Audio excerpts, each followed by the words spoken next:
જય જિનેન્દ્ર, તમારો જે પ્રશ્ન તમે આજે કર્યો સચિત અને અચિત शब्द માટે, तो ये शब्द માટે वपरायो वो यूज हुआ था। कल के जो लेक्चर में वो यूज हुआ था वो शब्द के लिए हुआ था।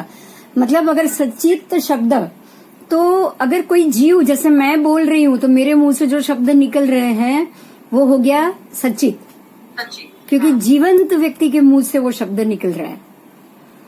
बराबर। ऐसे ही अगर कोई दो पत्थर टकराए तो वो दो पत्थर जीवंत नहीं है।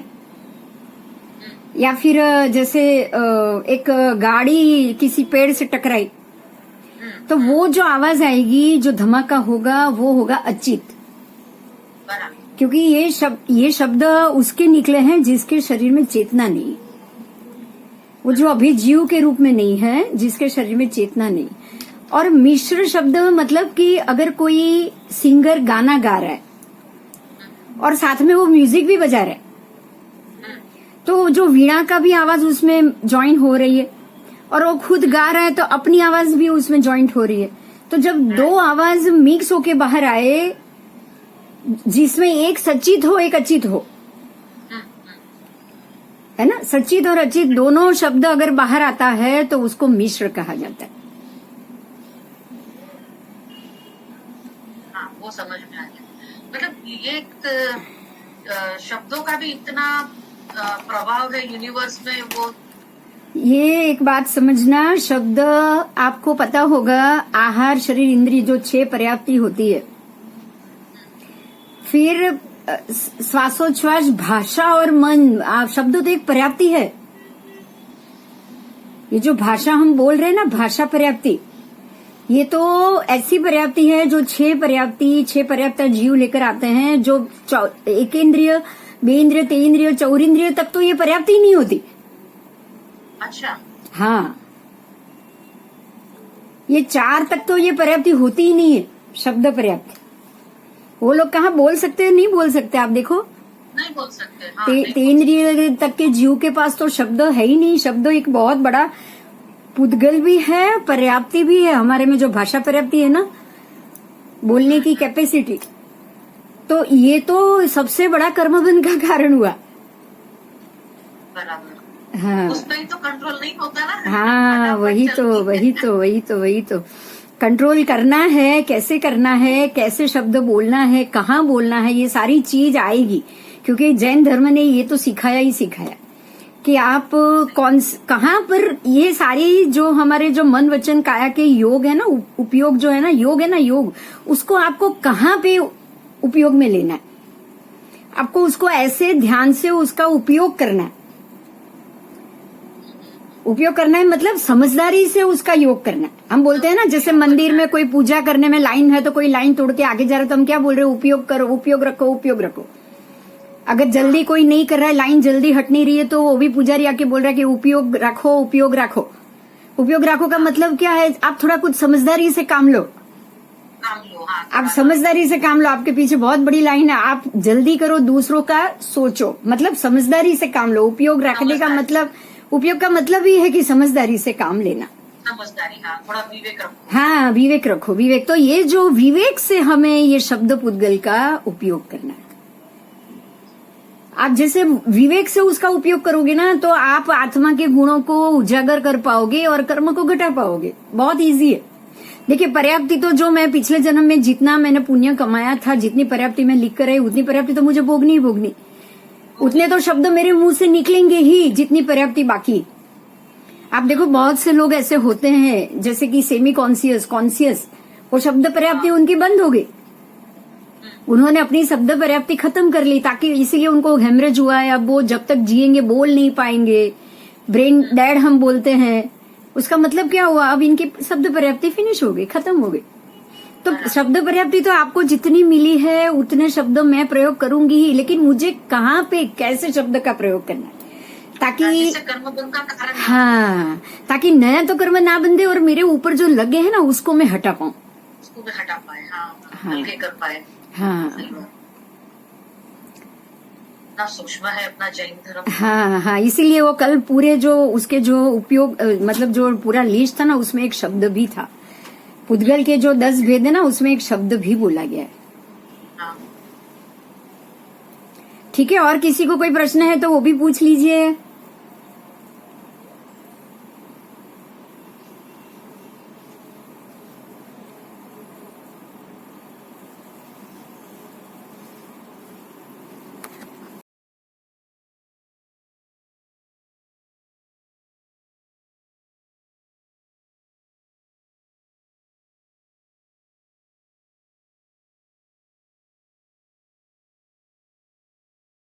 काल द्रव्य में जो ये 5 प्रकार से काल द्रव्य कहा जाता है आपको, हाँ, उसमें वर्तना, परिणाम, ऐसे 5 उसके विधान है, उससे उसको काल द्रव्य को उसको प्रेजेंट किया गया है।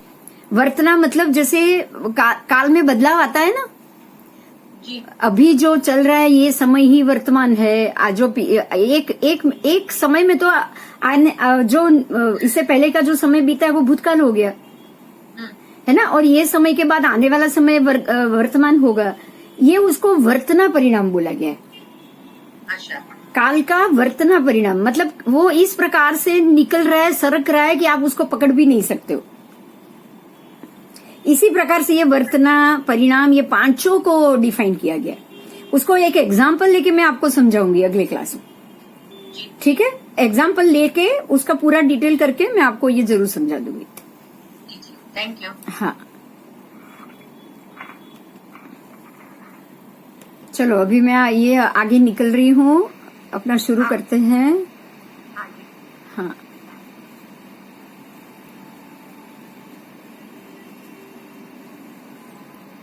आज हम जीव द्रव्य करेंगे।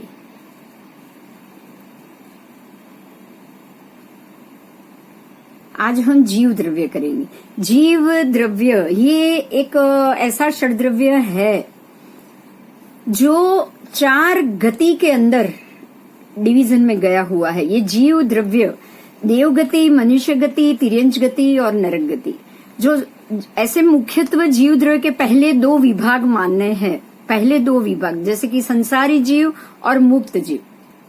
सबसे पहले 2 विभाग आएगा, संसारी जीव, मुक्त जीव। अब संसारी जीव है वो गमनशील है, एक के बाद एक गति में जाता रहता है, जन्म लेता रहता है, मरता रहता है, क्योंकि वो कर्मों से भरा हुआ है। तो जीव द्रव्य संसार में जो जीव जो जन्म जो गति में जाएगा वो मुख्यत्वे 4 गति है, देव गति, मनुष्य गति, नरक गति और तिर्यंच गति। ठीक है, देखिए यहाँ आप वो जीव द्रव्य के मामले में पढ़ोगे, जीवंती प्राणान धारयन्ति इति जीवाः, मतलब कि जो बाह्य प्राणों को और भाव प्राणों को, देखिए प्राण भी 2 प्रकार के हैं। प्राण धारयति इति जीवा, जिन्होंने प्राणों को धारण किया है वो है जीव। जीवंती प्राणान धारयन्ति इति जीवाः। अब प्राण भी 2 प्रकार के हैं, जैसे जैसे एक एक शब्द जाएगा उसको हम जानेंगे। प्राण भी 2 प्रकार के, भाव प्राण और द्रव्य प्राण। प्राण के भी 2 प्रकार, भाव प्राण, द्रव्य प्राण। भाव प्राण कौन से हैं? तो जो भी ज्ञान, दर्शन, चारित्र, तप और वीर्य रूप भाव प्राण, दर्शन, ज्ञान, चारित्र, सबसे पहले सम्यक ज्ञान, दर्शन, चारित्र आदि रूप भाव प्राण, बराबर। और द्रव्य प्राण कौन से हैं? तो 10 बाह्य प्राण जो इंद्रियादि है, मतलब हमारे जो शरीर में इंद्रियादि है वो ऐसे 10 बाह्य प्राण। ठीक है, तो ऐसे 2 प्रकार के प्राण हुए। जो भाव प्राण और द्रव्य प्राण दोनों को धारण करे उसे जीव कहा गया है। फिर एक और शब्द दिया है कि जीव कौन है, जीव क्या है? तो चेतना या उपयोग लक्षण वाला, जो चेतनावंत है या जो उपयोग लक्षण वाला है उसको भी जीव कहा गया है। ठीक, आपके पास देखिए 3 सेंटेंस है। एक तो प्राणों को धारण करने वाला जीव, फिर चेतनावंत है वो जीव, उसके बाद उपयोग लक्षण वाला भी जीव। अब वो जीव के ये 3 प्रकार से जीव की डेफिनेशन हुई। अब जीव के लक्षण बताए हैं। लक्षण कौन से हैं? तो ज्ञान, दर्शन, चारित्र, तप, वीर्य और उपयोग। फिर से बोल रही हूं, ज्ञान, दर्शन, चारित्र, तप, वीर्य और उपयोग, ये 6 जीवों के लक्षण है। जो शब्द है आगमों में वो है उपयोगो लक्षणम। तत्वार सूत्र में यही चीज है, जीवो उवोग लक्षणों, मतलब उत्तराध्ययन सूत्र में भी ये बात बताई गई है, उवोग लक्षणे जीवे, जीव का लक्षण उपयोग है। समझना, जीव का लक्षण उपयोग है। जीव की चेतना परिणति को उपयोग कहा गया है। मतलब जो आप चेतनवंत हो ना, जैसे कि मैं कुछ बोल रही हूँ, मैं कुछ कह रही हूँ, मैं कुछ गा रही हूँ, मैं कुछ ऐसे, वो जो चीज है ना वो चेतनवंत कहना कहा जाता है। और जो है एकदम साइलेंट है, जो बिल्कुल डेड बॉडी है, जो बिल्कुल रिएक्ट नहीं कर रहा है, वो बिल्कुल भी चेतन नहीं है, वो जड़ है, उसको जड़ परिणति कहा जाएगा। बराबर। तो उपयोग का अर्थ है ज्ञान और दर्शन। जो जीव का लक्षण उपयोग बताया है, अब उपयोग का अर्थ बता रहे। उपयोग का मतलब क्या है, तो ज्ञान और दर्शन। यहाँ आपको ज्ञान को समझना है। यहाँ ज्ञान का क्या अर्थ किया है पता है? ज्ञान का अर्थ है जानने की शक्ति, नॉलेज, और दर्शन का अर्थ है देखने की शक्ति, मतलब उसको देख पाना। ठीक है। तो ऐसे तो उपयोग के भेद बहुत सारे हुए हैं, जैसे उपयोग के और भी अर्थ भेद है। एक उपयोग का अर्थ बता दिया दर्शन और ज्ञान। एक उपयोग का अर्थ ऐसा बताया है साकारोपयोग और निराकारोपयोग। तो साकारोपयोग का मतलब भी ज्ञान ही हुआ होता है और निराकारोपयोग का मतलब भी दर्शन ही होता है। तो जिसमें ज्ञान और दर्शन रूप उपयोग पाया जाए उसको जीव कहते हैं। जीव चैतन्यवंत है, जीव में चैतन्य है, इसीलिए उसको चैतन्यवंत कहा गया है, क्योंकि उसमें सुख, दुख, अनुकूल, प्रतिकूल आदि अनुभूति करने की क्षमता होती है। और उसमें ज्ञान होने के कारण वह अपने हिताहित का अच्छी तरह से बोध कर सकता है। ठीक है। जीव में ज्ञान है, और ज्ञान है इसीलिए वो अपने हित और अहित, मेरे लिए क्या अच्छा है, हित, मेरे लिए क्या अहित है, उसका बोध कर सकता है। अब बता रहे हैं प्राण, प्राणी। आपको पता है जीव को प्राणी भी कहा गया है। जीव को प्राणी क्यों कहा गया है? क्योंकि वो 10 प्राणों का धारक है। जीव 10 प्राणों का धारक है, इसीलिए उसको प्राणी भी कहा गया है। अब 10 प्राण कौन से हैं, मैं नाम बोल रही हूँ। 5 इंद्रिय, फिर मन योग, वचन योग, काय योग। ऐसे मन वचन काया के 3 योग, मतलब 5 और 3 8। फिर 9वां प्राण है आयुष्य, और 10वां प्राण है श्वासोच्छ्वास, श्वास लेने की शक्ति, श्वास छोड़ने की शक्ति। ऐसे 10 प्राणों का धारक होने से जीव को प्राणी भी कहा गया है। आगे चलेंगे। जीव, एक मिनट में आपको 1 मिनट के लिए पूछ रही हूँ, कोई क्वेश्चन हो तो बताओ। देखो कोई क्वेश्चन है तो बताओ। सब आ रहे, कोई क्वेश्चन हो तो बताओ जी। हाँ जी। हाँ जी। आपने बताया इसमें लिखा हुआ है 5 इंद्रिय 10 प्राणों का धारक होने के कारण जीव को प्राणी कहते हैं। हाँ। बट जो जीव 10 प्राणों को धारण नहीं करते, एक इंद्रिय जैसे 4 प्राणों को धारण करते हैं, या 4 से आगे 9 तक धारण करते हैं, एक इंद्रिय, बे इंद्रिय, ते इंद्रिय, चतुर्ंद्रिय, तो उनको क्या प्राणी नहीं कहेंगे? आप देखिए, इसमें मैं फिर से आपको वो 10 प्राण गिनाती हूँ। 1 मिनट, आपको पता चल जाएगा ये कौन कौन से जीव में मिलेगा। 1 मिनट आ जाइए। वो मुझे मालूम है। हाँ जी। मेरा प्रश्न ये है कि जो आप इसमें लिखा हुआ है कि जो प्राणी, ये 10 प्राणों को धारक होने से जीव को प्राणी कहते हैं। हाँ। तो अगर जीव 9 प्राण धारण करता है, या 4 करता है, या 5 करता है, 6 करता है, हाँ, तो उसको प्राणी नहीं कहेंगे क्या? उसमें है ना, देखिए उनमें कम से कम, जैसे एक इंद्रिय है ना, उनको इंद्रिय 1 है। एक इंद्रिय है, काया है, आयुष्य है, श्वासोच्छ्वास है। हाँ, उनको भी प्राण, एक इंद्रिय के पास 4 प्राण हैं। देखिए उनको भी प्राण ही कहा जाएगा। ये आपको एक ही सिर्फ 10 प्राण धारक उन्होंने बताया, क्योंकि 10 से ज्यादा तो है नहीं। एक इंद्रिय को, सुनिए अभी सुनिए, एकेंद्रिय को 4 प्राण, बेंद्रियों को 5 प्राण, तेंद्रिय को 6 प्राण, ऐसे ऐसे ऐसे बढ़ते जाएंगे। हाँ, वो मुझे मालूम है। हाँ, बस बस इसमें एक ही सेंटेंस दिया, इसका मतलब ये नहीं कि आगे का हमको नहीं मानना है। नहीं, बट ये इसका थोड़ा सा कंफ्यूजन इसलिए हो जाता है, कोई भी पढ़ेगा इसको। हाँ 5 इंद्रिय मन वचन काया के योग, आयु और श्वास रूप 10 प्राणों का धारक होने से जीव को प्राणी भी कहते हैं। हाँ तो इससे ये कहीं नहीं, मतलब कहीं इसमें ऐसा अंकित नहीं होता कि अगर जिसके 9 प्राण होंगे वो भी जीव प्राणी कहलाएगा। तो इसमें थोड़ा सा शोधन करना चाहिए। नहीं, इसमें कम लिखा है, यही वजह, और कुछ नहीं है। आपको ये देखिए, ये है ना, ये पूरा जीव के ऊपर मैंने आपको बोला है 563 भेद तक आप पढ़ोगे। देखिए अभी आगे ही आ रहा है, आप 563 भेद हो सकते हैं, तो जब 563 का भेद आएगा ना तब ये सब आ जाएगा। अभी तो ये शुरुआत की पहली ही लाइन आप पढ़ रहे हो ना। शुरुआत में कंफ्यूजन हो जाता है। कोई बात नहीं, कोई देखिए अभी अभी अभी इन्होंने इतना आगे के 5 प्राण एक इंद्रिय 2 इंद्रिय के लिए नहीं लिखा, इसका मतलब ये तो नहीं कि आप उसको ऐसे कह दो कि ये कम है या अधूरा है। थोड़ा सा आप ये भी सोचो कि इन्होंने इतना ही लिखा है तो आगे का ये 9 तत्व ये टॉपिक पे नहीं जा रहे भाई साहब। आपको पता नहीं ये कमी लग रही है, मेरे को ये कमी नहीं लग रही। मैं ऐसा समझती हूँ कि अब इन्होंने इतना दिया है तो जब आगे 563 भेद होंगे ना, इसमें ये सारी चीज पूरी हो जाएगी।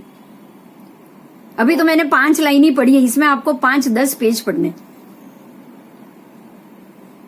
मैं समझ रही हूँ, आप जानते हो, इसलिए आपको ये क्वेश्चन हुआ कि 5 इंद्रिय के साथ 10 प्राण गिनाए हैं। बस आप यहाँ भी यही सोचो कि 5 इंद्रिय मन वचन काया के योग, आयु और श्वास। अब जब आप एक इंद्रिय की बात करोगे उनको तो मन का योग आएगा नहीं, क्योंकि वो उसमें संगनी असंगनी भी आ जाएंगे।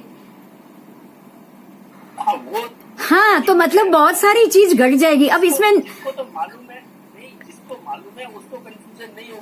नहीं होगा। फिर भी सुनिए, ये 10 प्राण बताए हैं ना बराबर, इसलिए कंफ्यूजन नहीं होगा। अगर इसमें ये लिख देते ना कि ये 9 प्राण, 4 प्राण, 5 प्राण, 6 प्राण, 7 प्राण, 9 प्राण भी हो सकते, तो आपको कंफ्यूजन हो जाता।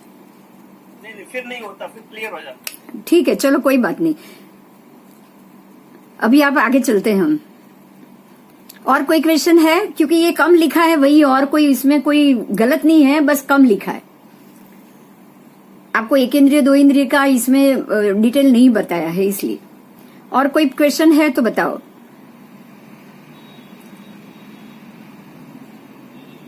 जीव स्वयं अरूपी है। अब हम आगे चलेंगे। जीव स्वयं अरूपी है, लेकिन वह संसारी अवस्था में पुद्गल से बने शरीर में रहता है। जीव स्वयं तो अरूपी है, मतलब आप जीव को देख नहीं पाते। जीव जो है वो अरूपी है, पुद्गल है वो रूपी है। जीव अरूपी है, पुद्गल रूपी है। जीव अगर पुद्गल में बैठा है तो वो रूपी हो जाएगा, क्योंकि आप पुद्गल को देख सकते हो एवं शरीर के आकार को धारण करता है, इसीलिए आपको वो दिखाई देता है। यद्यपि स्वभाव से सर्व जीव एक समान होने से उसमें कोई भेद नहीं होता। जीव जब मुक्त जीव हो जाए तो वो सब स्वभाव से एक समान हो जाएंगे, तब उसमें कोई भेद नहीं होता।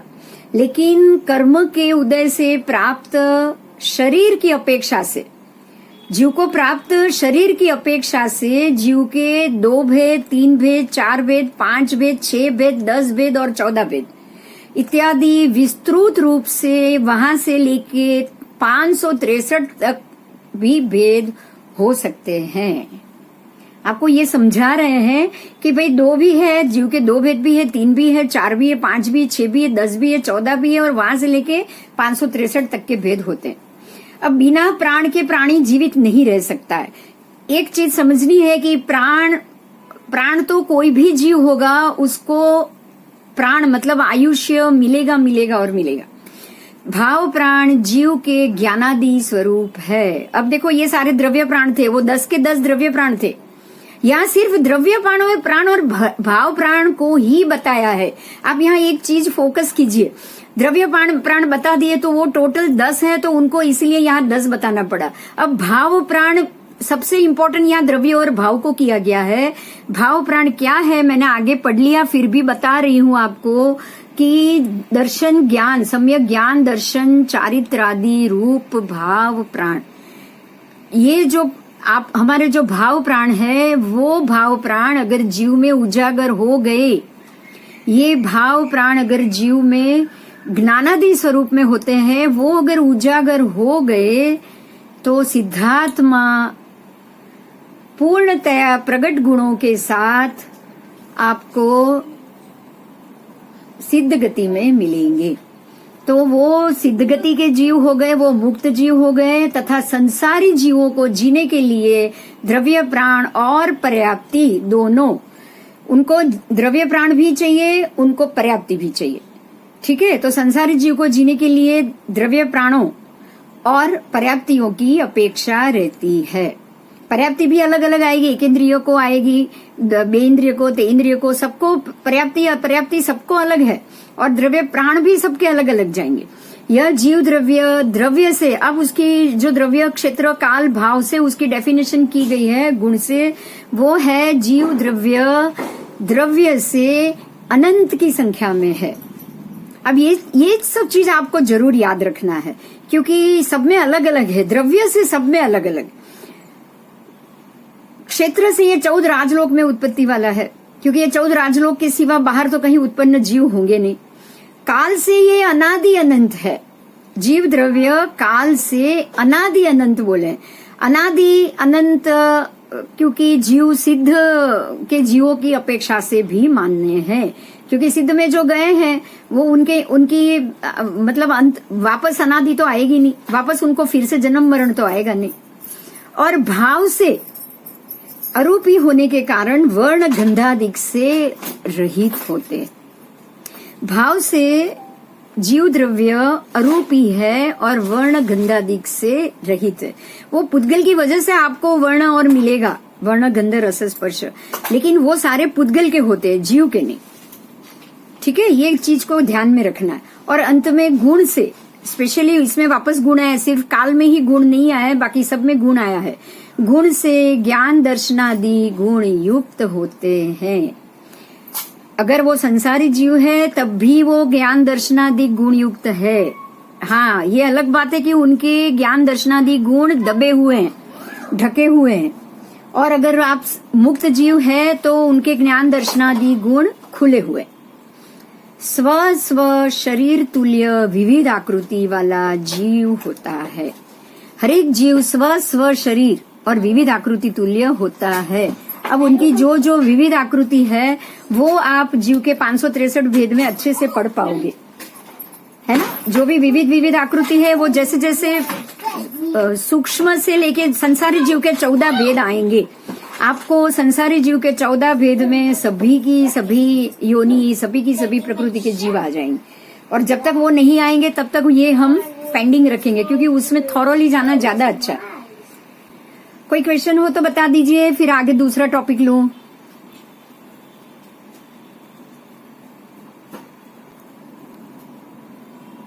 ठीक है, चलो आगे। अब जीव के विभिन्न दृष्टि से जीव के प्रकार बताए हैं।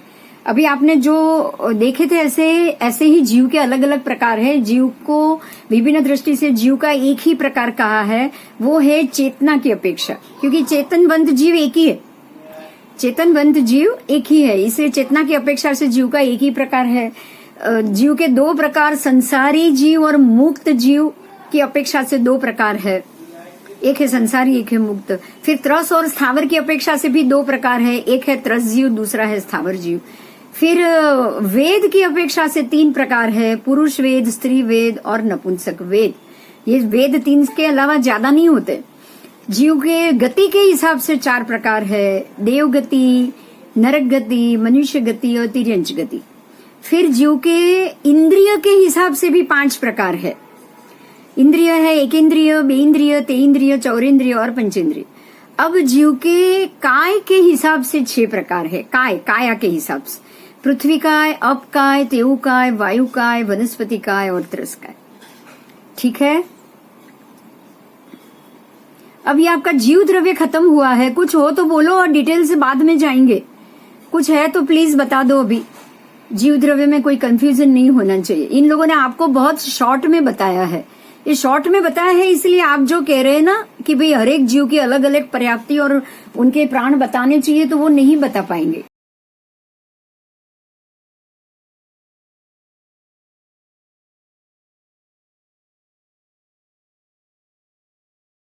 लिमिट के रूप में लिया हुआ है, ठीक है। जीव विचार में आपको ये बहुत डिटेल से मिलेगा, नौ तत्व में भी ये बहुत डिटेल से मिलेगा।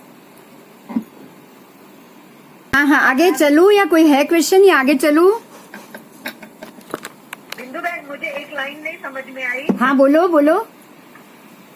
भाव प्राण जीव के ज्ञानादि स्वरूप है जो सिद्धात्माओं में पूर्णतया प्रकट है। हाँ। तथा संसारी जीव को जीने के लिए द्रव्य प्राणों और पर्याप्तियों की अपेक्षा रहती है। हाँ, ये वाला।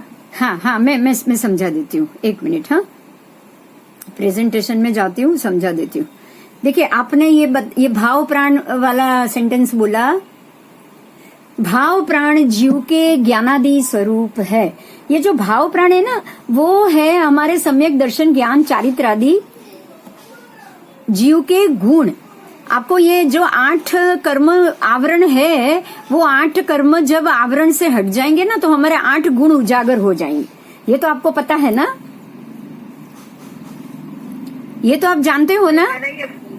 नहीं, मैंने नहीं पढ़ा है। अच्छा, तो देखिए, हमारे जो आपके जो ज्ञानांतराय, फिर ये दर्शनांतराय, ये जो सारे हमारे जो अष्टकर्म है ना, हाँ। वीर्यांतराय, फिर लाभांतराय, ये सारे जो हमारे जो अंतराय कर्म है, जो 8 कर्म है, वो कर्म हमारे ढके हुए कर्मों की वजह से ज्ञान के ऊपर ज्ञान का आवरण पड़ा है, दर्शन के ऊपर दर्शन का आवरण पड़ा। तो ज्ञानावरणीय कर्म, दर्शनावरणीय कर्म, मोहनीय कर्म, ये जो हमारे 8 कर्म है ना, वो 8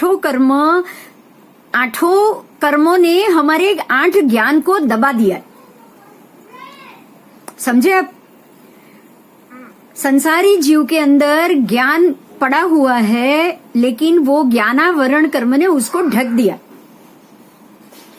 संसारी जीव के अंदर दर्शन भी पड़ा हुआ है, दर्शन गुण है, ज्ञान गुण है, जिसने ढक दिया है वो ज्ञानावरण कर्म है। ऐसे ही दर्शन गुण है, वो दर्शनावरण कर्म से ढका हुआ है। तो वो कर्म से ढका हुआ है, इसीलिए वो कर्म हमारे, जो कर्म ने ये ढक के रखा हुआ है ना, वो कर्म हमें संसार में भटकाएंगे। तो संसार में भटकने के लिए, जन्म मरण करने के लिए हमें पर्याप्ति तो चाहिए ही चाहिए, और प्राण भी चाहिए। तो संसारी जीव को द्रव्य प्राण और पर्याप्ति की अपेक्षा रहती है, क्योंकि वो कर्मों से लदे हुए हैं। उनके जो ज्ञानादि गुण है, जो भी हमारे ज्ञान दर्शन गुण है, उनके दबे हुए, कर्मों के आवरण से दबे हुए, इसलिए उनको चाहिए पर्याप्ति और द्रव्य प्राण। अब आप सिद्धात्माओं में चलो, तो सिद्धात्माओं में सारे गुण खुल चुके हैं। उन्होंने ज्ञानावरण को हटा दिया, दर्शनावरण को हटा दिया, उन्होंने मोहनीय को हटा दिया, 8 के 8 कर्म उनके हट चुके हैं और 8 गुण प्रकट हो गए। अब उनको पर्याप्ति नहीं चाहिए, उनको प्राण नहीं चाहिए, उनको शरीर नहीं चाहिए, उनको जन्म मरण नहीं चाहिए। क्लियर हो गया? बस तो सिद्धात्माओं में ये पूरा प्रकट है। इसलिए सिद्ध के जीव के 2 प्रकार। सिद्ध के जीवों को इसी की जरूरत नहीं, द्रव्य प्राण और पर्याप्ति की जरूरत नहीं, लेकिन संसारी जीव को द्रव्य प्राण और पर्याप्ति की जरूरत होती है। और कोई प्रश्न है? ठीक है, चलो आगे चलेंगे भी। अब आप एक बहुत बड़ा मुद्दा पढ़ने जा रहे हो। शायद ये मुद्दा हमें नव तत्व या जीव विचार और हमारे जो श्रावक को पढ़ सके, ऐसे सूत्रों में शायद ये इतनी डिटेल से नहीं आया होगा। आपको एक चीज समझनी है कि ये षड द्रव्य के 23 द्वार है क्या आपने ये नव तत्व या अपने जो है उसमें ये टॉपिक को जाना है? मैं पूछना चाहूंगी, जिन्होंने पढ़ा है वो बताइए प्लीज। आपने ये टॉपिक को डिटेल से जाना है तो मुझे समझाने में थोड़ा सा इजी हो जाए, मैं उसको ठीक से समझा पाऊं।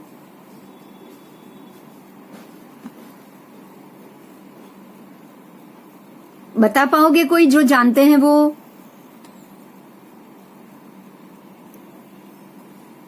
हाँ,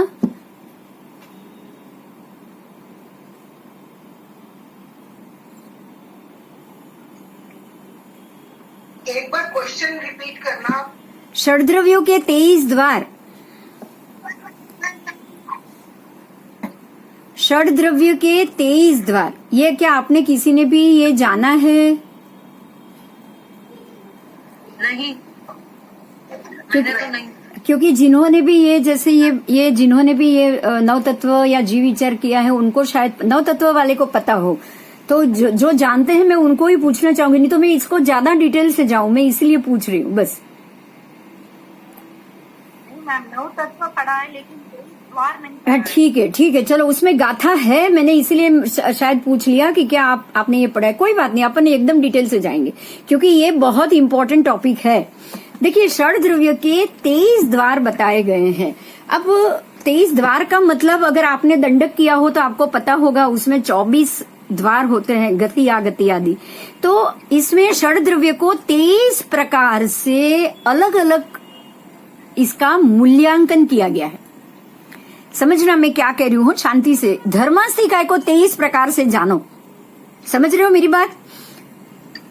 अधर्मास्तिकाय को भी 23 प्रकार से जानो, फिर आकाशास्तिकाय को भी 23 प्रकार से जानो, उसके बाद काल को भी 23 प्रकार से उन्होंने डिफाइन किया है, फिर पुद्गलास्तिकाय को भी 23 प्रकार से किया है, और जीवास्तिकाय को भी 23 प्रकार से उसका विवेचन किया गया है, वर्गीकरण किया गया है। विवेचन, वर्गीकरण, आप कुछ भी कहो, ये बहुत डिटेल से है। इसमें अगर आपको कहीं भी लगे कि मुझे नहीं समझ में आया, आप तुरंत बता दीजिएगा, क्योंकि 23 नंबर चले जाए फिर पूछने जाओगे तो आपको समझ में भी नहीं आएगा।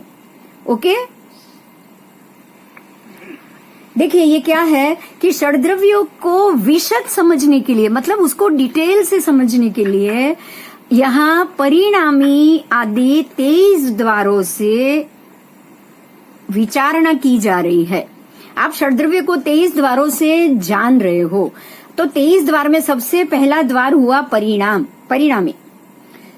अब परिणामी षड्द्रव्य में से कौन से द्रव्य परिणामी है ये आप जानोगे। तो परिणामी में देखो, परिणामी तो जीव और पुद्गल ये दोनों द्रव्य परिणामी है, अर्थात परिवर्तनशील है, एक अवस्था से दूसरी अवस्था पाने वाले होते हैं। तो जीव और पुद्गल दोनों परिणामी है। जैसे कि सोना तोड़ के आप मुगट बना सकते हो, मुगट को तोड़ के आप कान का कुंडल बना सकते हो। ऐसे ही जीव पशु मतलब तिर्यंच अवस्था छोड़ के मनुष्य गति को पा सकता है। अब मनुष्य गति को छोड़ के वो नरक गति पा सकता है, संसारी अवस्था को त्याग के उसके बाद मुक्त भी हो सकता है, वो सिद्ध भी बन सकता है। समझ में आ रही है मेरी बात? एक अवस्था में हो, वो अवस्था से आप दूसरी अवस्था पाओ।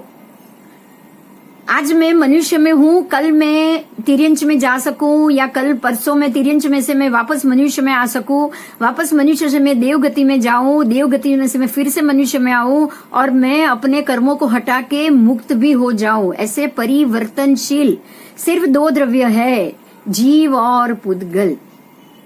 बाकी के आपके जो 4 है ना, धर्मास्तिका, अधर्मास्तिका, आकाशास्तिका और काल, ये बिल्कुल परिवर्तनशील नहीं है। बात समझ में आई मेरी?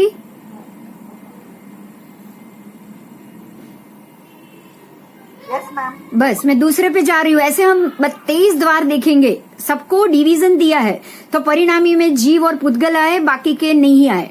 अब आओ अपरिणामी। जैसे एक वर्ड आएगा ना, कॉन्स्टेंटली उसका ऑपोजिट वर्ड आएगा।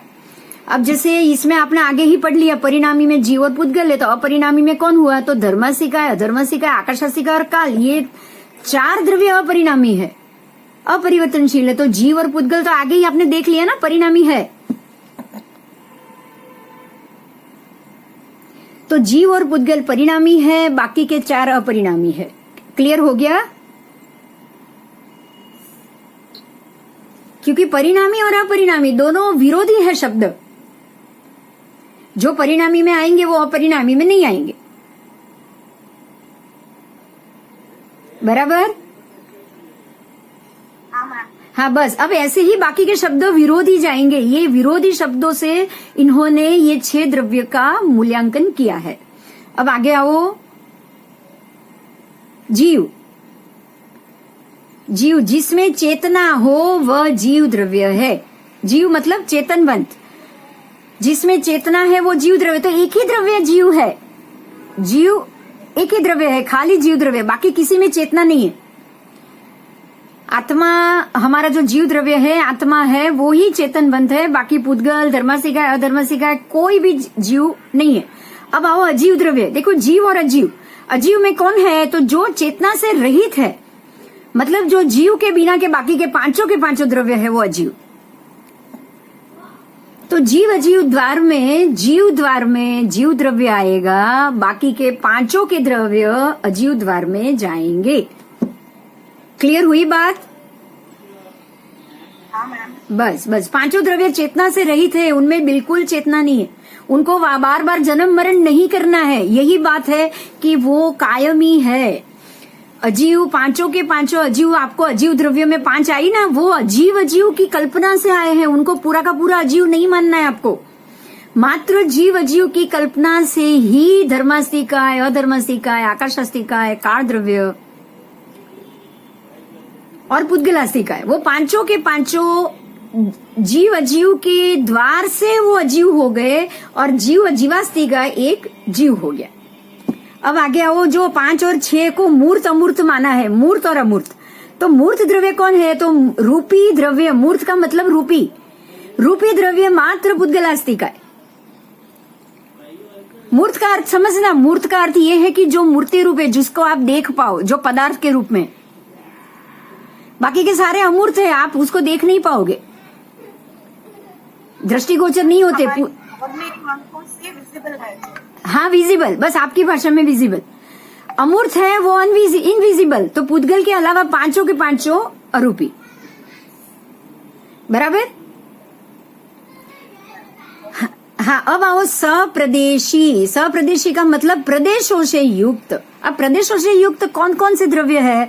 तो जीवास्तिकाय, धर्मास्तिकाय, अधर्मास्तिकाय, आकाशास्तिकाय और पुद्गलास्तिकाय, ये पांचों के पांचों अस्तिकाय प्रदेशों से युक्त है।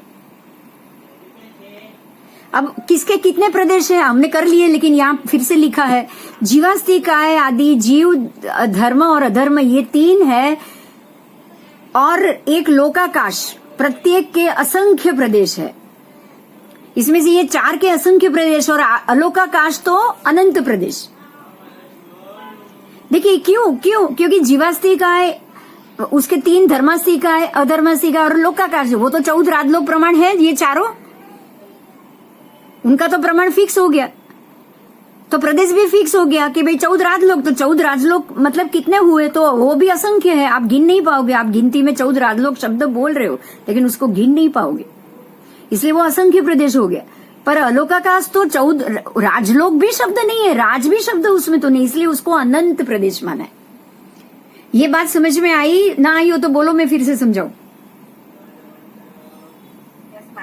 समझ में आ गया? बस, बहुत अच्छा। तो जीवास्तिका आदि 3 और लोकाकाश, ये 4 मिलके असंख्य प्रदेश हुआ। अलोकाकाश अनंत प्रदेश हुआ। अब आया पुद्गलास्तिकाय। पुद्गलास्तिकाय असंख्य, संख्य और अनंत, उसके 3 प्रदेश बोले गए। वो संख्य भी है, वो असंख्य भी है और वो अनंत भी है। संख्य कैसे, असंख्य कैसे और अनंत कैसे, आपको ये मैं समझा दूं। पुद्गलास्तिकाय, देखिए अगर कोई ऐसी शरीर हो ना, प्रत्येक वनस्पति का है, तो उसमें संख्य प्रदेश मिलेंगे। एक केले में एक ही जीव है, आपको पता है, केला, उसमें एक ही जीव होता है, तो वो संख्य प्रदेश हो गया, क्योंकि वो एक केले का एक जीव वो बहुत छोटा हो गया। अब असंख्य प्रदेश, असंख्य प्रदेश में भी और अनंत प्रदेश, क्योंकि असंख्य प्रदेश किसका? तो जितना जितना बड़ा शरीर होगा, जितना जितना बड़ा पुद्गलास्तिकाय होगा, पुद्गल होगा, उसमें असंख्य प्रदेश आएंगे। जैसे जैसे बड़ा होता जाएगा उसमें पुद्गल के ही असंख्य प्रदेश आएंगे और अनंत प्रदेश भी आएंगे, क्योंकि वो एकदम बड़ा शरीर होगा। 14 राजलोक प्रमाण शरीर होता है, आपको पता है। देवलोक में वैक्रिय शरीर, जो हमारे जो 5 शरीर है ना, आहारक, वैक्रिय, उसमें वैक्रिय शरीर जब बनाते हैं ना तो तब 14 राजलोक प्रमाण भी शरीर बनता है, तो वो अनंत प्रदेशी हो जाता है।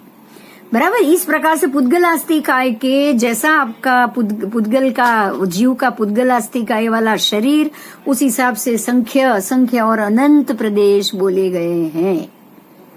ठीक है। और आपको तो ये पता होगा पुद्गलास्थि काय में 2 परमाणु से लेके अनंत प्रदेश तक था ना, आपने देखा ना। आगे आगे 2 परमाणु द्वि परमाणु से लेके असंख्य प्रदेश तक उसको गिना है। अब आओ आगे अप्रदेशी। देखिए ये तो सप्रदेशी हुआ, अब आप अप्रदेशी में आइए। अप्रदेशी मात्र काल द्रव्य, क्योंकि काल द्रव्य में प्रदेश नहीं होता। ठीक है। काल द्रव्य एक ऐसा द्रव्य है जो प्रदेश से युक्त नहीं है। समझ में आ रहा है?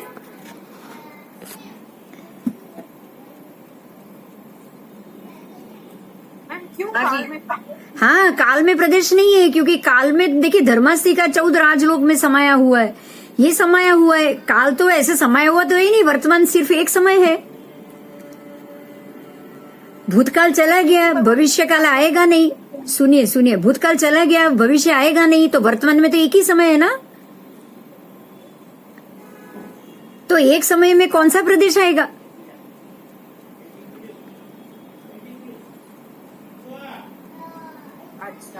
हाँ, एक समय में तो कोई प्रदेश आ नहीं सकता। अब आगे एक, देखिए एक और अनेक। अब जो डिवीजन हुआ है वो एक और अनेक में हुआ है। एक और अनेक कैसे? तो मात्र एक की संख्या में हो ऐसे द्रव्य कि जो एक ही है, तो वो है धर्मास्थि का। चाहे वो 14 राजलोक में समाया हुआ है, 14 राजलोक प्रमाण है, लेकिन द्रव्य में कितना है? वो सिर्फ एक। अधर्मास्थि का है, वो भी सिर्फ एक। देखिए यहाँ बहुत ही क्लैरिफाई, ये जो पहले दिन 2 दिन पहले जो यहाँ पे बहुत डिस्कशन हुआ था, अगर वो सुनीता जी आप इसको जरा शब्द को समझने की कोशिश करना। एक की संख्या में कहा गया है, वो एक है ना, वो संख्या से बोला गया है। जो आप द्रव्य से जो सब में किसी में एक, किसी में एक, किसी में अनंत, किसी में अनेक जो शब्द हमने देखा ना, वो संख्या को लेकर जाना है आपको। तो धर्मास्थि काय एक की संख्या में, अधर्मास्थि काय एक की संख्या में, आकाशास्थि काय भी एक की संख्या में, ये तीनों एक की संख्या में। और अनेक की संख्या में क्या आता है? तो जीवास्थि काय, क्योंकि वो अनेक है। जीव की तो कोई लिमिट नहीं है जीवास्थि काय के। तो पुद्गलास्थि काय वो भी अनेक है। और काल ये भी अनेक अनेक में है, क्योंकि काल, अतीत, अनागत, अनंत, उत्सर्पिणी, वो सारा काल द्रव्य आ गया, वो भी अनेक हो गया। तो ये 3 है, जीवास्थि काय, पुद्गलास्थि काय और काल। ये तीनों अनेक की संख्या में, ये प्रत्येक द्रव्य अनंत की संख्या में कहे गए हैं।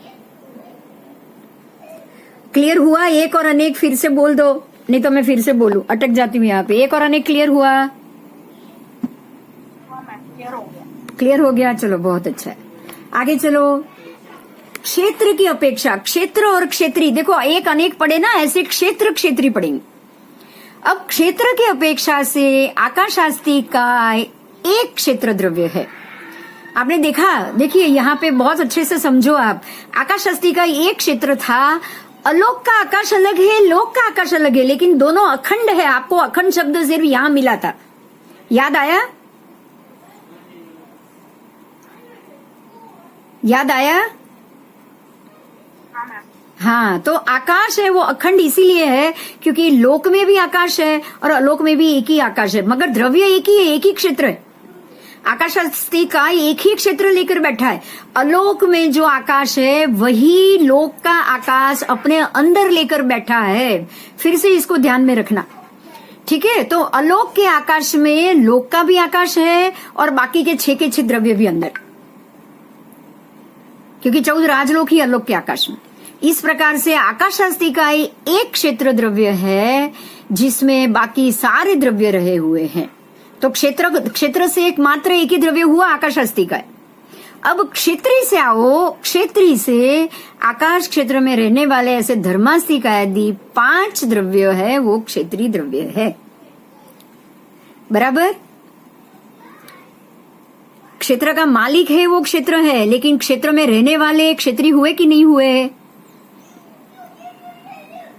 हाँ मैम। बस अब आओ सक्रिय। अब दूसरे दो शब्द आ रहे हैं, सक्रिय और अक्रिय। तो ये सारे जो द्रव्य है उसमें से सक्रिय कौन?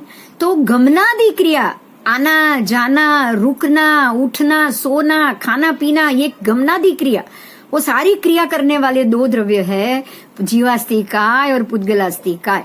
बाकी के द्रव्य अक्रिय है, गमनादि कोई क्रिया नहीं कर सकते। धर्म, अधर्म, आकाश और काल, ये चारों अक्रिय है। अब आप ये सोचो, धर्मास्तिकाय गमन कराने में हमें सहायक है, लेकिन धर्मास्तिकाय खुद नहीं गमन कर सकता। ये बहुत बड़ी बात है। अधर्मास्तिकाय हमको स्थिर करा सकता है, लेकिन अधर्मास्तिकाय खुद स्थिर नहीं रह सकता, वो चल भी नहीं सकता और स्थिर भी नहीं, वो अक्रिय है, वो कोई क्रिया नहीं करता। क्लियर हुआ? क्रिया वही करेंगे जो जीव और पुद्गल, बाकी कोई क्रिया नहीं करेंगे। उसके बाद आओ नित्य अनित्य। 15वां है नित्य, 16वां है अनित्य। उसको समझो। नित्य जो सदा काल एक ही अवस्था में स्थिर, एक ही अवस्था में रहता है, हमेशा रहेगा, जो सदा काल रहेगा, आज भी है, कल भी रहेगा, परसों भी था, कल भी था और परसों भी रहेगा, वो हमेशा रहेगा, शाश्वत। वो कौन से है? तो धर्म, अधर्म, आकाश और काल, ये चार द्रव्य हमेशा रहेंगे, ये कभी खत्म नहीं होंगे। ना इसका जन्म होगा, ना इसकी खात्मा होगा। मतलब जन्म मतलब उत्पत्ति, उत्पत्ति तो कह सकते ना, उत्पत्ति भी नहीं होगी, खत्म भी नहीं होगा। अब अनित्य कौन है? तो बाकी के दो, जीव और पुद्गल। जीव और पुद्गल द्रव्य भिन्न भिन्न अवस्था को पाते हैं, इसलिए ये दो द्रव्य अनित्य है। जो पहले दूसरा था, आज दूसरा है। जो देखिए सिद्ध के जीव भी अभी सिद्ध के हैं, लेकिन पहले वो संसारी थे ना, संसारी थे, आज सिद्ध के बने। मतलब पहले तो अनित्य थे, आज नित्य बने, तो उनको अनित्य ही कहा जाएगा। तो सिद्ध के जीव और संसारी जीव और सारी पुद्गल काया, पुद्गल द्रव्य, ये सब अनित्य है। अब आगे चलो। कारण, कारण, कारण दो चीज आती है। अगर कोई कारण है तो निमित्त है, कारण है वो निमित्त है। कारण और अकारण, कारण है वो निमित्त है, बराबर। अकारण मतलब निमित्त नहीं है। तो जो द्रव्य अन्य द्रव्य के गति आदि कार्यों में निमित्त कारण, कारण रूप बने, कारण का मतलब ही निमित्त कारण। तो जो द्रव्य से है अन्य की गति आदि सभी कार्य स्थिति में भी आ जाए, बराबर। कारण मतलब किसी कारण में निमित्त बने, तो वो कितने द्रव्य हैं? 5 द्रव्य। धर्म, अधर्म, आकाश, पुद्गल और काल, जीव के अलावा सभी के सभी कारण द्रव्य हो गए। और अकारण द्रव्य कौन? तो धर्मास्तिक आदि द्रव्यों के प्रति निमित्त कारण न होने वाला मात्र जीव द्रव्य। क्योंकि जीव द्रव्य ऐसा द्रव्य है जो किसी को निमित्त नहीं बनाता। क्या जीव के निमित्त से अधर्म होता है? क्या जीव के निमित्त से अधर्म होता है? नहीं।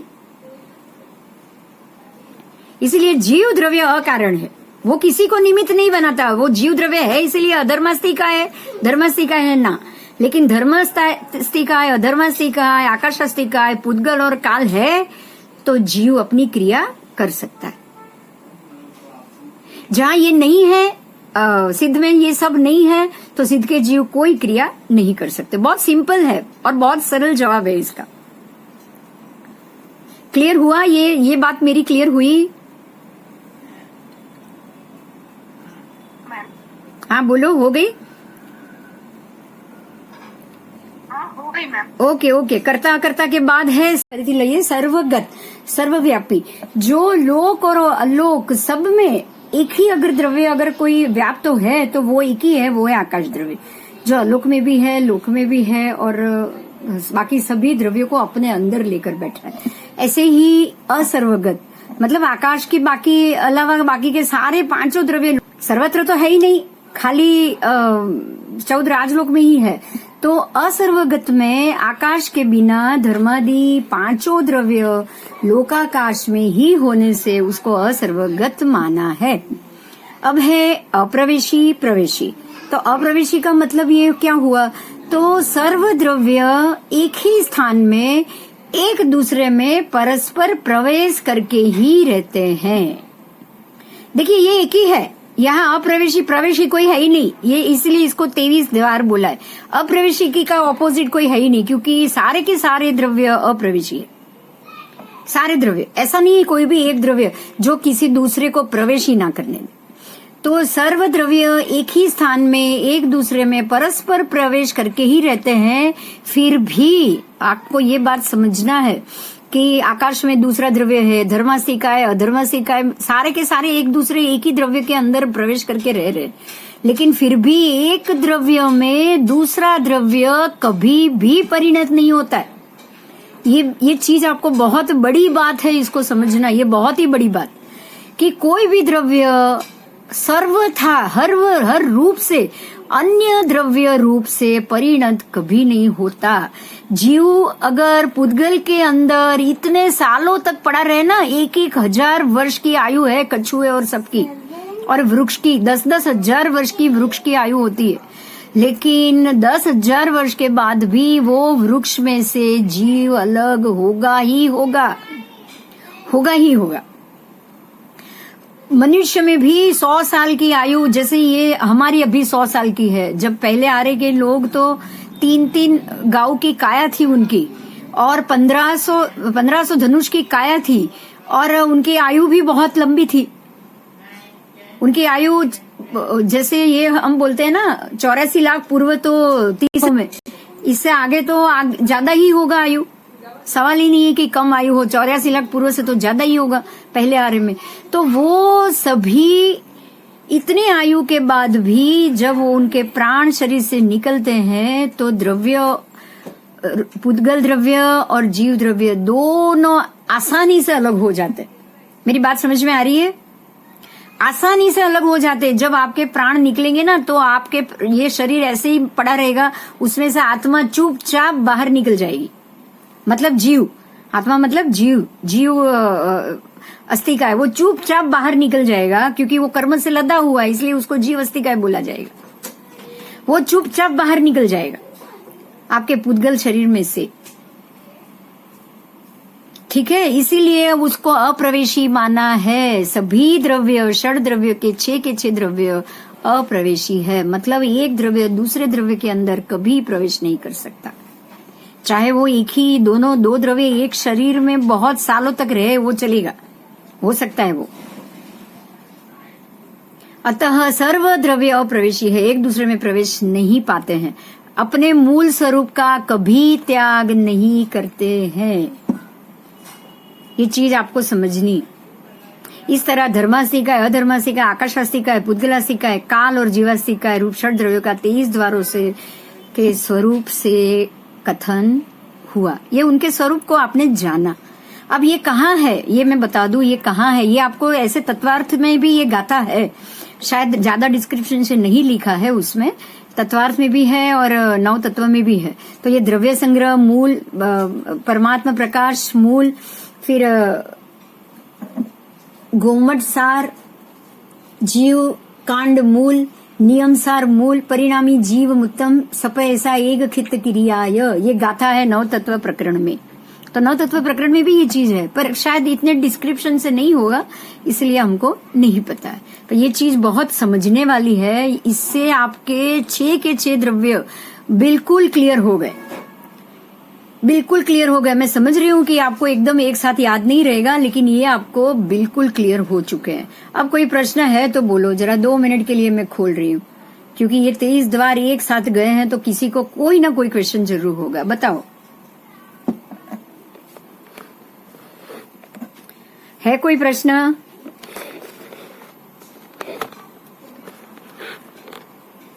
ये 23 द्वार बहुत समझने जैसे हैं। 23 द्वार समझोगे तो पूरा षड द्रव्य आपको क्लियर हो जाएगा, बिल्कुल क्लियर हो जाएगा। हर एक द्रव्य के ये 23 है ना, वो गुण है। ये जो 23 है ना, वो हर एक द्रव्य के अलग अलग गुण, उसके गुणधर्म है, उसकी क्वालिटी है। कौन सा द्रव्य मूर्त है, कौन सा अमूर्त है, कौन सा सप्रवेशी है, कौन सा अप्रवेशी है, कौन सा कर्ता है, कौन सा कारण है।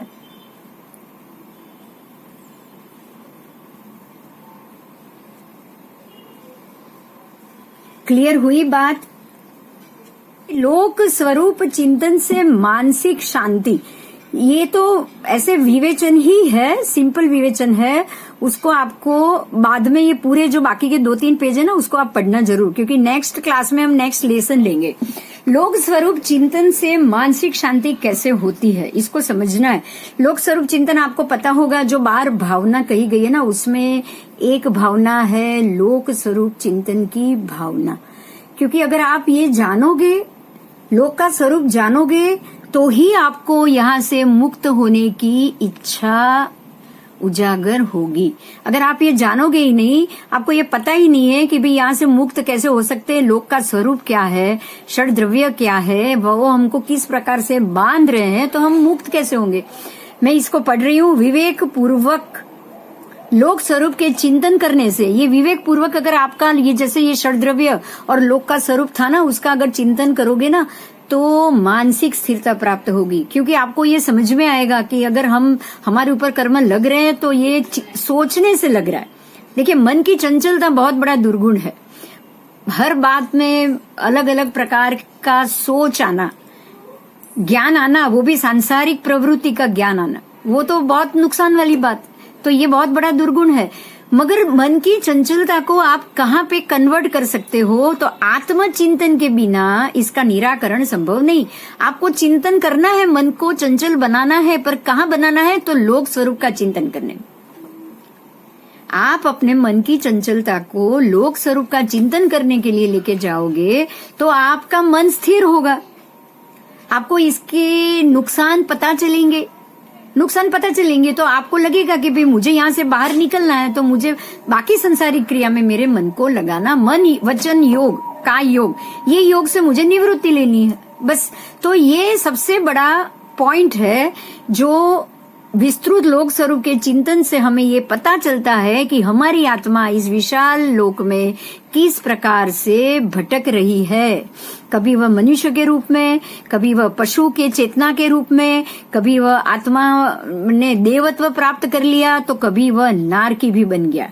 इस प्रकार एक नट की तरह खेल खेल रहे हैं हम ये संसार में, और हमारी आत्मा ने अनेक रूप नट की भांति किए हुए हैं। अपनी आत्मा के भवभ्रमण के चिंतन में हमें इस संसार के प्रति निर्वेद पैदा हो सकता है। अगर आप ऐसे चिंतन करोगे तो ही आपको निर्वेद आपके अंदर निर्वेदत्व पैदा होगा। आप सोचोगे मुझे पुरुष वेद, स्त्री वेद और नपुंसक वेद, तीनों में से कोई भी वेद नहीं चाहिए। आप निर्वेदी बन सकते हो। कैसा ये भीषण संसार है, मतलब ये संसार कैसा भीषण है। यहाँ जन्म मरण की भयंकर कैद से हमारी आत्मा अलग अलग प्रकार की आपत्तियों का ग्रास बन रही है। तो ये संसार वास्तव में दुख रूप, दुख फलक और दुखानुबंधक है। ये सारा क्षणिक सुख भी भावी भयंकर दुख का कारण बनता है। अपनी आत्मा का भूतकाल भयंकर दुखों में ही व्यतीत हुआ। इस संसार में मधु बिंदु तुल्य कहीं अधिक क्षणिक सुख है, तो उस सुख के पीछे पुनः दुख का पहाड़ खड़ा ही दिखाई देता है। इस प्रकार लोक स्वरूप के चिंतन से मन की स्थिरता प्राप्त होती है। मन की स्थिरता एक बार प्राप्त हो जाए तो उससे ही आत्महितकर और आध्यात्मिक सुख की प्राप्ति सुलभ हो जाती है। ठीक है, समझ में आई मेरी बात? आप इसको पढ़ना। और ये दूसरा, इसके बाद तत्व ज्ञान है। तत्व ज्ञान क्या, किस किस चीज को तत्व ज्ञान कहेंगे। बाकी के ये सारे पेज है ना, आपको ही पढ़ने हैं। ये दोनों पेज आपको पढ़ने हैं। आप शांति से, अभी हमारे पास है 2 दिन है, आज शुक्रवार है तो 2 दिन हमारे पास, तो 2 दिन में आप इसको जरूर पढ़ लीजिएगा। उसके बाद ये सद वांचन की महिमा, अगर सद वांचन हो, वांचन अगर सद हो, सद मतलब सम्यक दृष्टि वाला हो, तो उससे क्या फायदा है, उससे क्या होता है। सदवांचन अनेक प्रकार का होता है और उससे क्या क्या फायदा होता है, ये चीज ही है। इसमें आपके मतलब कोई स्पेशल पॉइंट नहीं है, आपको इसको भी आपको पढ़ना है। ठीक है, ये तीनों चीज आप पढ़ लो, उसके बाद तो क्वेश्चन आंसर्स है, आप ये पढ़ लोगे। उसके बाद अगर कोई भी प्रश्न होगा तो सीधे हम सोमवार को मिलेंगे, तब हम जरूर डिस्कस करेंगे ये आपके ये लेसन के क्वेश्चन आंसर्स। तो अब ये आपका ये पूरा लेसन खत्म हुआ। अब इसके बाद वाला लेसन हम पढ़ेंगे। अब जब हम सोमवार को पढ़ेंगे तो आपका जो कोई क्वेश्चन होगा तो वो क्वेश्चन देख लेंगे, और बाकी उसके बाद वाला जो लेसन होगा वो पढ़ेंगे। बराबर? लेसन नंबर 4 आपको वो तत्व ज्ञान, किस चीज को तत्व ज्ञान कहते हैं और तत्व ज्ञान से क्या फायदा होता है, वो दोनों पेज वही से भरा हुआ है। ठीक है, आप पढ़ लो। उसमें से अगर कोई शब्द नहीं समझ में आया तो मुझे पूछ लें, क्योंकि वो सिंपल सेंटेंस है और कुछ नहीं, और कुछ नहीं। कोई क्वेश्चन है तो बोलो। षड द्रव्य आज आपका डिटेल से, षड द्रव्य क्या है उसको 23 द्वार से आपने मूल्यांकन कर लिया, और ये सबसे महत्व का मुद्दा था कि हमें ये षड द्रव्य, जो ये विश्व है और जो विश्व क्या चीज से बना है, उसकी स्थिति क्या है, षड द्रव्य कहाँ काम करता है, वो करता है या अकर्ता है, वो कारण है, निमित्त है या अकारण है, वो कोई निमित्त में, उसमें से कौन कारण है और कौन अकारण, इसको हमें आज समझना था। ठीक है,